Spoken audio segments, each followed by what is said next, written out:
Assalamualaikum warahmatullahi wabarakatuh.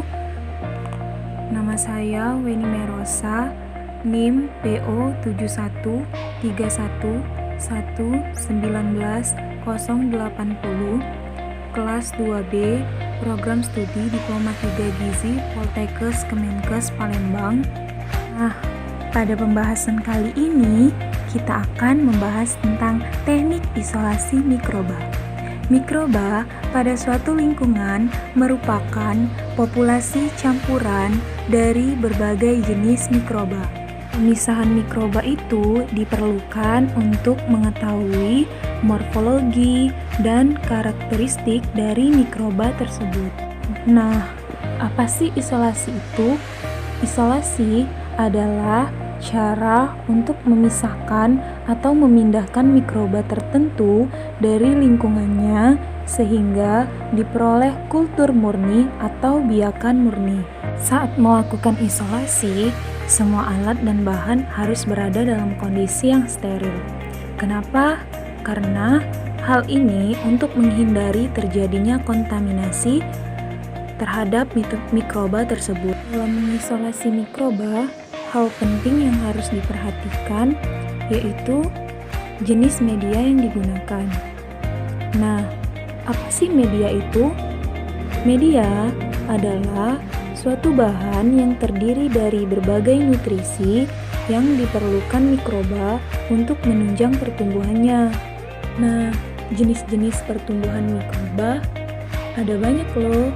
Yang pertama, ada Na atau natrium agar yang digunakan sebagai media pertumbuhan mikroba.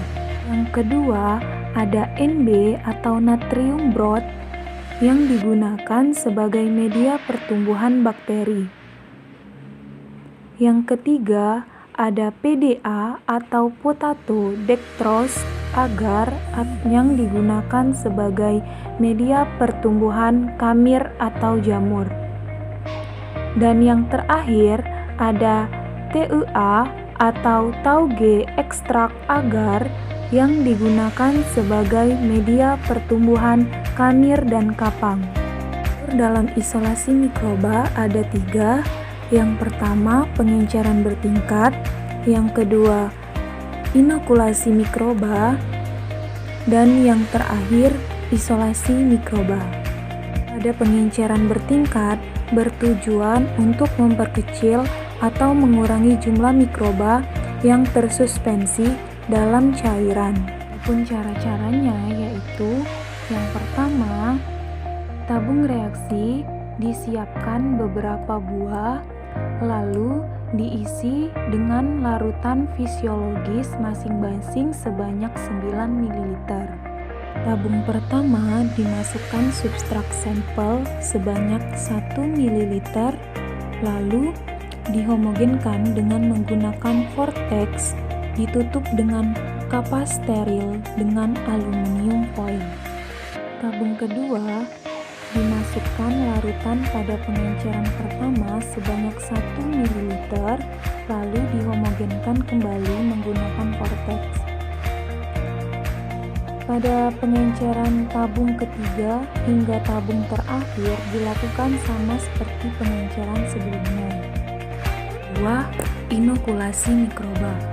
Adapun cara-caranya yaitu substrak sampel dipipet sebanyak 1 ml ke dalam larutan fisiologis pengenceran 10⁻1, lalu dihomogenkan menggunakan vortex.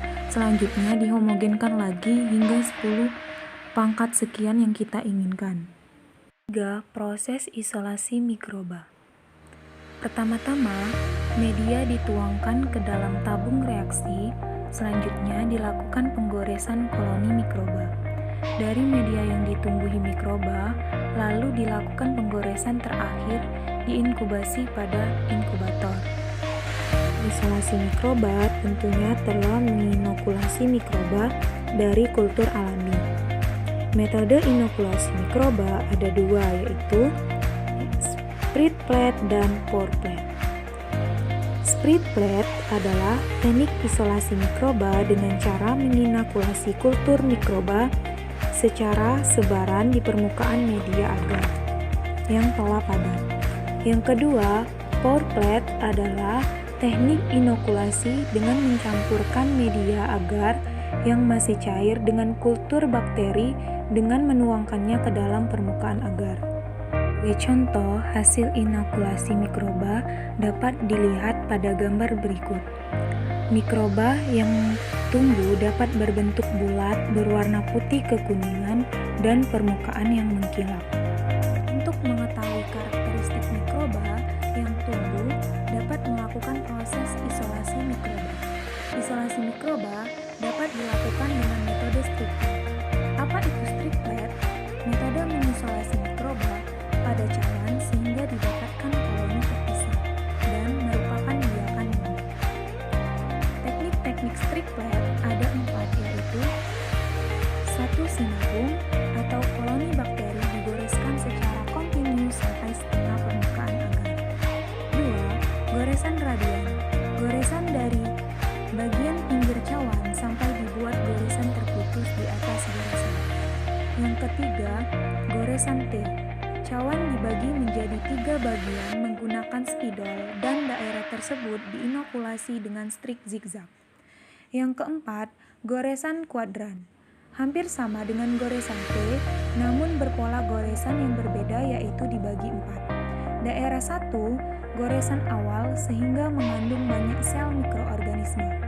Goresan selanjutnya dipotongkan atau disilangkan seperti goresan pertama sehingga berjumlah 4 goresan. Itu, isolasi mikroba dapat juga digunakan dengan teknik slant culture dan step culture. Slant culture dilakukan dengan menggoreskan secara zigzag pada agar miring dalam tabung reaksi yang menggunakan jarum OC bundar. Sedangkan metode step culture dilakukan dengan cara mikroba ditusukkan pada agar tegak pada tabung reaksi menggunakan jarum OSO tusuk. Hal ini dilakukan untuk mengetahui ada atau tidaknya pergerakan pada suatu mikroba. Itulah tadi video tentang teknik isolasi mikroba. Semoga bermanfaat dan saya akhiri. Wassalamualaikum warahmatullahi wabarakatuh.